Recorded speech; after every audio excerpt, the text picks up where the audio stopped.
So you've probably heard the news. Donald Trump has unveiled a brand new global body he says is going to change everything. It's called the Board of Peace. Today we're going to dig in and see what it's all about.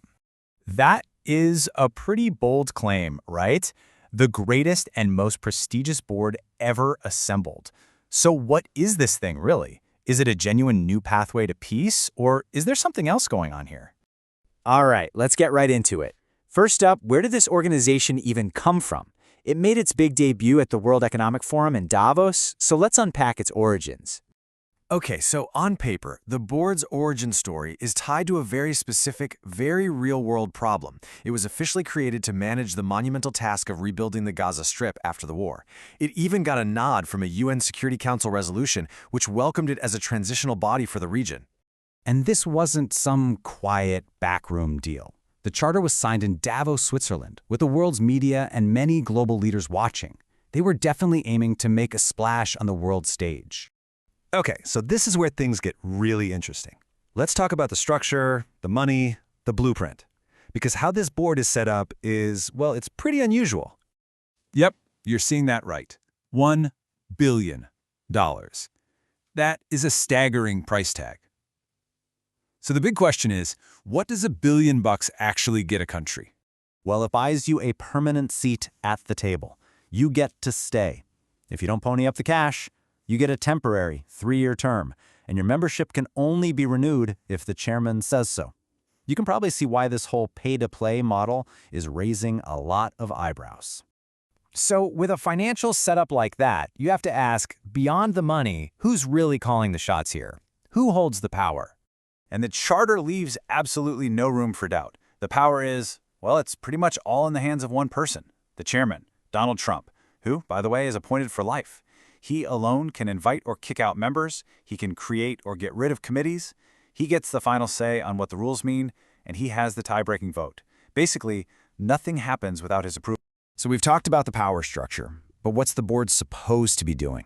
It was introduced as a project for Gaza, but its true ambitions, well, they seem to stretch way, way beyond that.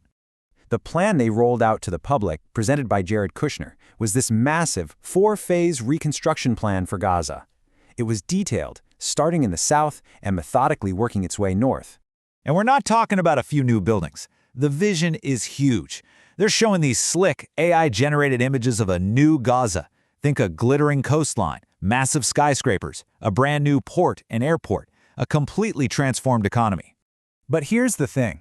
While these grand visions are being presented on the world stage, voices on the ground are telling a very different story.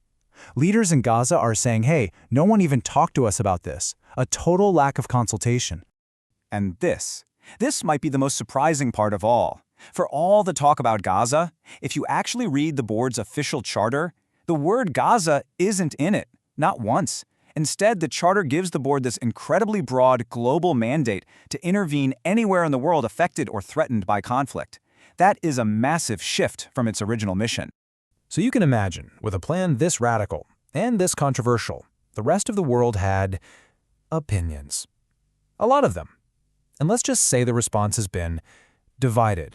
And you can see that division right here in the numbers. They invited 62 countries. Only about a third have said yes so far. The majority, they're either still on the fence or have given a hard no, which tells you there's a whole lot of skepticism out there. And if you look at who's in and who's out, a pattern emerges. You have supporters like Hungary and the UAE who seem to think this is a fresh, decisive, new approach. But on the other side, you've got major European players like France, Germany, and the UK who have declined, basically saying, hold on, isn't this what the United Nations is for? And the critics are not holding back. They're throwing around some pretty strong language, calling it a Trump-dominated pay-to-play club, and when it comes to Gaza, an imperial plan that completely ignores the people who actually live there. So all of this, the structure, the money, the controversy, the global divide, it all boils down to one massive question. Is this thing designed to be a direct challenge to the United Nations? Let's just put them side by side for a second. The UN Security Council versus this new Board of Peace. The differences are stark. The UN is built on shared power and contributions from everyone. This board, it's funded by billion-dollar buy-ins, and all the real power, including the only veto, is in the hands of one person. It's a completely different philosophy. And look, This isn't just people guessing what the plan is. President Trump himself has come right out and said that his Board of Peace might eventually replace the United Nations. Those are his words. So that's where we stand. Is the Board of Peace a bold new model for getting things done and making peace? Or is it the beginning of a new kind of global order, one where power and influence simply come with a price tag? For now, the world seems to be holding its breath, waiting to find out.